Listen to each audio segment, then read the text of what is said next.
আজকে আমরা নার্সারির সোনামণিরা লেখা শেখো নির্ধারিত এই বই থেকে ছবির মাধ্যমে শব্দ চিনব এবং লেখার অভ্যাস করব। ছবির মাধ্যমে আমরা শব্দ চিনব, উচ্চারণ করব, পড়তে শিখব এবং সেই সাথে নির্ধারিত যে বই আছে সে বইয়ে আমরা লেখার অভ্যাস করব। প্রথমে খেয়াল করো, আমরা 4টি ছবি দেখব। তোমরা চলে যাবে তোমাদের নির্ধারিত বইয়ের 11 নম্বর পৃষ্ঠায়। তোমরা যাবে 11 নম্বর পৃষ্ঠায়। 11 নম্বর পৃষ্ঠায় 4টি ছবি দেওয়া আছে উপরের দিকে। খেয়াল করো, প্রথম যে ছবিটা সেটা খুব সুন্দর একটি আমের ছবি। তারপরের ছবিটা একটি আতার ছবি। আম একটি ফল, আতা একটি ফল। তারপরে দেখো, এই ছবিটাতে আমরা দেখছি কিছু ফুল রয়েছে এবং সেই ফুলগুলোতে কিছু মৌমাছি এসে ভিড় করেছে। সেই মৌমাছিগুলোকে বাংলায় বলছে অলি, তাই না? তারপরের ছবিটার দিকে খেয়াল করো, আবারও এটি একটি ফলের ছবি, আনারস, তাই তো? আনারস। তাহলে আমরা কয়টি ছবি দেখলাম? 4টি ছবি, আম, আতা, অলি, আনারস। বানানগুলোর দিকে খেয়াল করো, আম, আতা, অলি, আনারস। আবার বলছি, বানান করে বলছি, সরেয়া ম আম, আতা, সরেয়া তয়াকারে তা, আতা, অ লয় ঋষিকারে লি, অলি, আনারস, সরেয়া নয়াকারে না, র দন্ত স, এ হলো আনারস। এই 4টি শব্দ আমরা এখন লেখার অভ্যাস করব। প্রিয় শিক্ষার্থী বন্ধুরা, তোমাদের বইয়ে আম শব্দটি লেখা আছে এবং এখানে ডট ডট করা আছে। আমরা এইটার উপর দিয়ে হাত ঘুরিয়ে প্রথমে লেখার চেষ্টা করব। এখান থেকে শুরু করব। আমরা তো আগেই শিখেছি সরেয়া কিভাবে লিখি, আমরা সেটাই লিখব। সরেয়াটা আগে লিখে নিব। সরেয়াটা লিখে নিয়ে তারপরে আমরা এখানে ম লিখে দিব। সরেয়া ম, আম। তারপরে আমরা লিখব, আবার সরেয়া লিখব, কারণ আমরা লিখতে যাচ্ছি আতা। সরেয়া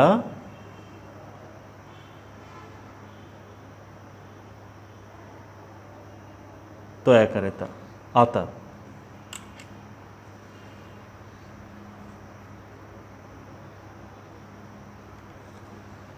তারপরে আমরা লিখব অলি। অলি বানানটা কি? অ লয় রস্বইকারে লি। তাহলে আমরা লিখব এখানে অ,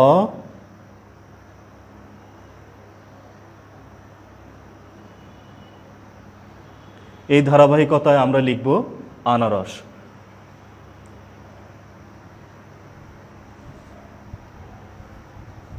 আমরা তোমাদের দেখানোর উদ্দেশ্য তোমরা যাতে নিয়মটা বুঝতে পারো এবং খাতায় এভাবে প্র্যাকটিস করতে পারো।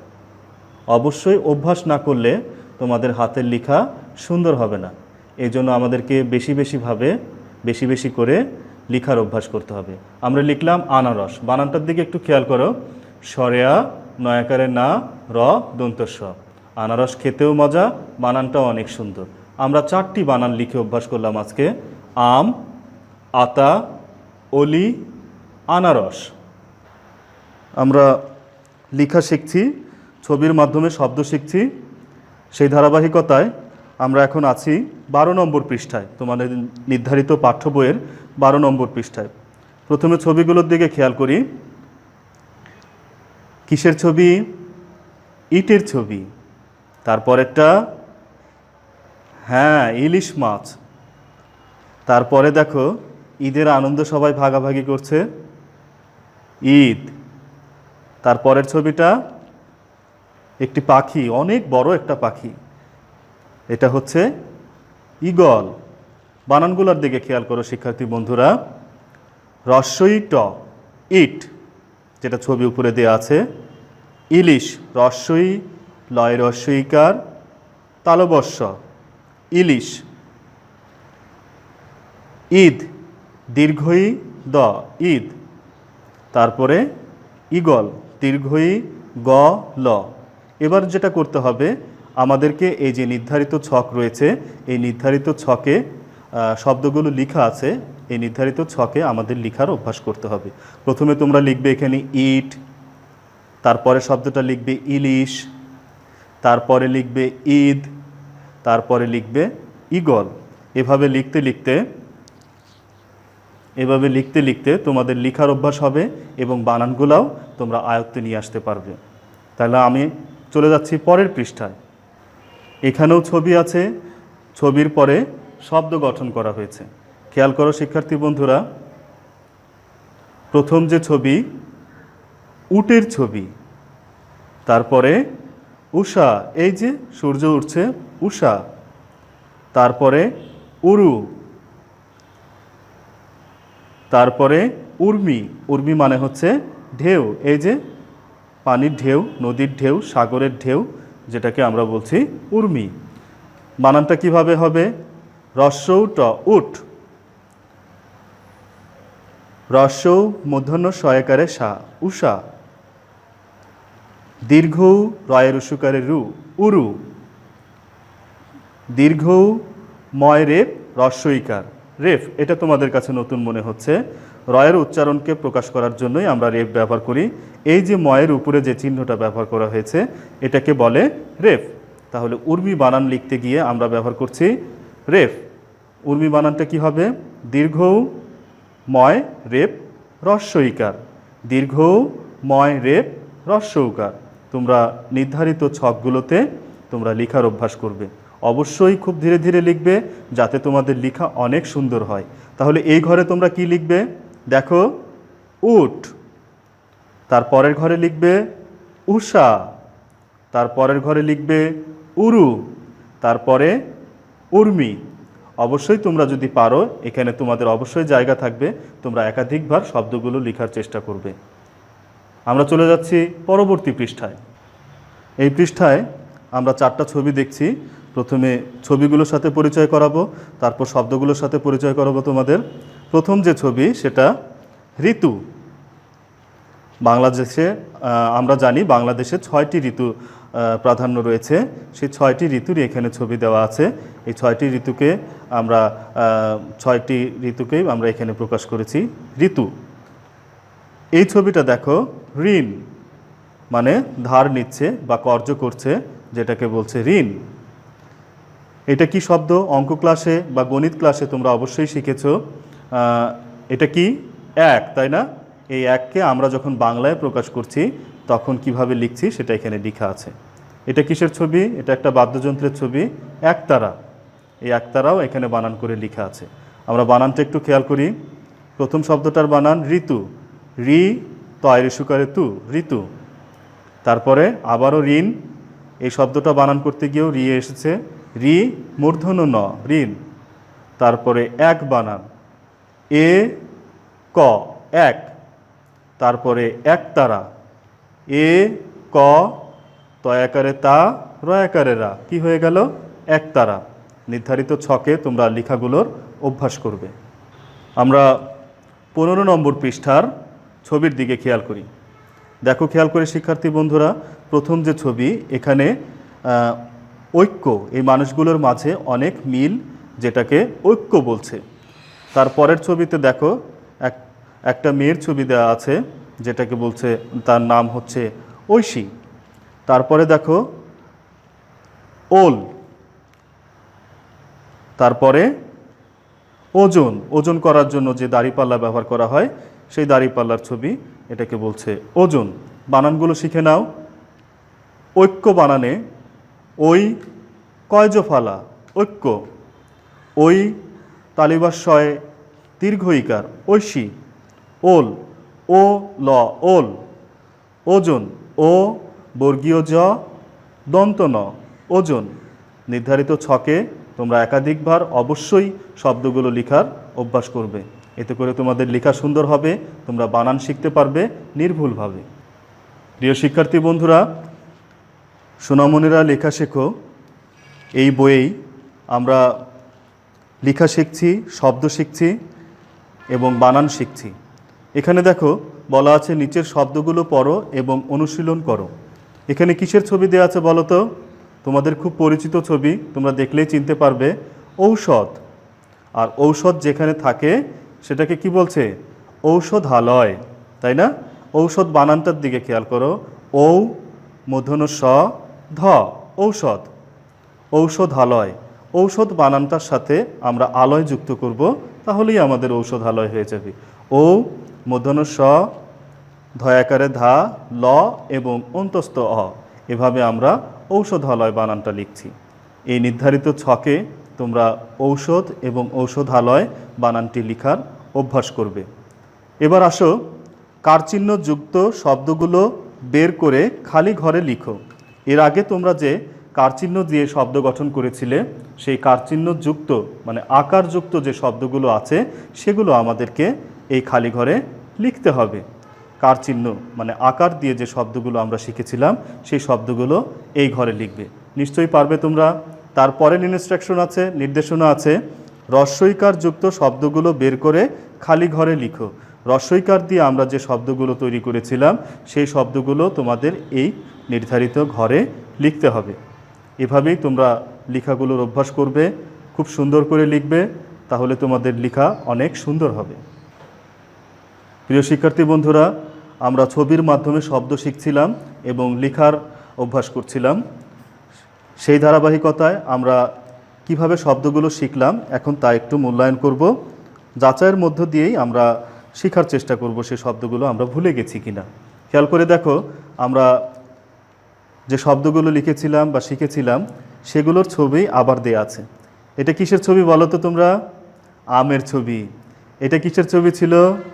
অলির ছবি।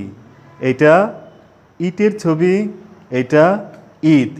বানানগুলো তো নিশ্চয়ই আমাদের মনে আছে। আম লিখতে গিয়ে আমরা কি লিখেছিলাম? সরেয়া ম, আম। এখানে দেখো ম দেয়া আছে, কিন্তু প্রথম যে ফাঁকা ঘর সেখানে কোনো বর্ণ নেই। এখানে কি হবে তাহলে? সরেয়া হবে। Very good. তাহলে আমরা আম শব্দটা সম্পন্ন করতে পারবো। তারপরে দেখো লয় রস্বইকার দেয়া আছে, কিন্তু এই ঘরটা ফাঁকা। এই ঘরে কোন বর্ণ বসালে অলি শব্দ গঠিত হবে? কারণ উপরে অলির ছবি দেয়া আছে। এই ছবি দেখেই আমরা বুঝবো এখানে অলি শব্দটা হবে। তাহলে অলি শব্দ লিখতে গিয়ে আমাদের প্রথমে কোন বর্ণ নিয়ে আসতে হবে? অ। ধন্যবাদ সকলকে। অ নিয়ে আসবে তোমরা তাহলে এখানে লিখবে অ। তারপরের ছবিটার দিকে খেয়াল করো, এটা কিসের ছবি? ইটের ছবি। ইট লিখতে গিয়ে আমরা কোন বর্ণটা নিয়ে আসবো এখানে? ট তো দেয়াই আছে, কিন্তু প্রথম ঘরে কোনো বর্ণ দেয়া নেই। এখানে কোন বর্ণ হবে? রস্বই। কারণ আমরা জানি ইট বানানে ব্যবহৃত হয় রস্বই ট, ইট। তারপরের ঘরে খেয়াল করো, উপরে যে ছবি আছে ঈদের ছবি। তাহলে ঈদ বানান করতে গিয়ে আমাদের কি আসবে? দীর্ঘই, তাই না? এখানে আমরা ব্যবহার করব দীর্ঘই, কারণ দীর্ঘই দ, ঈদ। তারপরের ছবিটা কিসের? উট। এখানে কি বসবে খালি ঘরে বলো তো সবাই? রস্য। ধন্যবাদ সকলকে। এখানে দেখছি এটা ঋণের ছবি, তাই না? আমরা সে শব্দটা শিখেছিলাম ঋণ। তাহলে এখানে ফাঁকা ঘরে কি বসবে তোমরা একটু বলো? রি। রি বসলে আমাদের ঋণ শব্দটা সম্পূর্ণ হবে। তারপরে দেখো এটা ঢেউ, যেটাকে বাংলায় উর্মিও বলে। উর্মি। উর্মি বানানে আমরা কি নিয়ে আসব? দীর্ঘ। তারপরে এক, তাই না? এক লিখতে গিয়ে এখানে কি হবে তাহলে এই ফাঁকা ঘরে? এ। এ ক, এক। তারপরে এখানে হবে ঐশী, তাহলে ওই হবে এইখানে, তোমরা লিখবে ওই। তারপরে এখানে ওল। ওল লিখতে গিয়ে ও ব্যবহৃত হবে এখানে, তাহলে তোমাদের এখানে লিখতে হবে ও। এখানে দেখো ঔষধের ছবি দেওয়া আছে, তাহলে আমাদের ঔষধ লিখতে হবে। আমরা জানি ঔষধ বানান করতে গেলে আমাদের তিনটা বর্ণ নিয়ে আসতে হয় বা তিনটা বর্ণের প্রাধান্য থাকে। এখানে একটি বর্ণ দেয়া আছে, আর সামনের ফাঁকা ঘরগুলোতে দুইটি বর্ণ নেই। এখানে দুইটি বর্ণ বসাতে হবে। তাহলে প্রথমে হবে ঔ, তারপরে মূর্ধন্য স, তারপরে ধ, ঔষধ। সেই ধারাবাহিকতায় পরবর্তী ঘরগুলোতে তোমরা লেখার চেষ্টা করবে। কি লিখবে? ছবি দেখে সঠিক শব্দটিতে টিক চিহ্ন দিতে হবে এবং পাশে লিখতে হবে। আগে ছবিগুলো আমরা চিনব, ছবিগুলো দেখে পাশের ঘরে আমরা টিক চিহ্ন দিব এবং ঘরে আমরা সেই শব্দটাকে লিখব। এখানে যে ছবি আছে, এটা কিসের ছবি বলো তোমরা? এটা কিসের ছবি? আতার ছবি। তাহলে এখানে আতা শব্দটা, এখানে 3টা শব্দ লেখা আছে, খেয়াল করে দেখো। ইলিশ, আতা, অলি। তাহলে ছবিটা হচ্ছে আতার, এইখানে লেখা আছে আতা শব্দ। তাহলে টিক দিতে হবে কোথায়? আতাতে। টিক দিয়ে দাও তোমরা আতাতে এবং পাশে লিখবে আতা। ঠিক আছে? আচ্ছা, তারপরের ছবিটার দিকে খেয়াল করো। উরুর ছবি, তাই না? তারপরের ছবিটা হচ্ছে উরুর ছবি। উরু বানান করেছিলাম আমরা দীর্ঘ উ, রয়ের সুকারে রু। তাহলে টিক দিতে হবে কোথায়? উরুতে, তাই না? উরুতে টিক দিতে হবে এবং এই শব্দটাকেই আমাদের পাশে লিখতে হবে, কারণ এখানে আরও 3টা শব্দ আছে, ঋণ, ওজন। এগুলো তো সেগুলোর ছবি নয়। ঋণের ছবিও এটা নয়, ওজনের ছবিও এটা নয়। এটা হচ্ছে উরুর ছবি। এই জন্য উরু এই শব্দটার এই পাশে আমাদের টিক চিহ্ন দিতে হবে এবং এই শব্দটাকেই আমাদের পাশে লিখতে হবে। আশা করি তোমরা খুব সুন্দর করে লেখা শেষ করবে। সকলকে ধন্যবাদ। আসসালামু আলাইকুম ওয়া রাহমাতুল্লাহ। প্রিয় শিক্ষার্থী বন্ধুরা, এ পর্যায়ে আমরা একটি ছড়া পড়ব। সেই ছড়াটা তোমাদের পাঠ্য বইয়ের সোনামণিদের মজার ছড়া, এই বইয়ের 9 নম্বর পৃষ্ঠা থেকে আমরা আজকে পড়ব। আমি আবারও বলছি, সোনামণিদের মজার ছড়া, এই বইয়ের 9 নম্বর পৃষ্ঠা থেকে। একটু দেখো, 9 নম্বর পৃষ্ঠায় আছে যে ছড়াটি, আম পাতা জোড়া জোড়া। আম পাতা জোড়া জোড়া। আমরা শুরু করছি। আম পাতা জোড়া জোড়া, মারব চাবুক চড়ব ঘোড়া, ওরে বুবু সরে দাঁড়া, আসছে আমার পাগলা ঘোড়া। পাগলা ঘোড়া খেপেছে, চাবুক ছুঁড়ে মেরেছে। আবার বলি সবাই একসাথে, আম পাতা জোড়া জোড়া, মারব চাবুক চড়ব ঘোড়া, ওরে বুবু সরে দাঁড়া, আসছে আমার পাগলা ঘোড়া। পাগলা ঘোড়া খেপেছে, চাবুক ছুঁড়ে মেরেছে। এই কবিতাটা আমরা সমস্বরে পড়ার চেষ্টা করব। বাসায় সবাই অভ্যাস করব কবিতাটা পড়ার। সবাই ভালো থাকো, সুন্দর থাকো। আল্লাহ হাফেজ। আসসালামু আলাইকুম ওয়া রাহমাতুল্লাহ।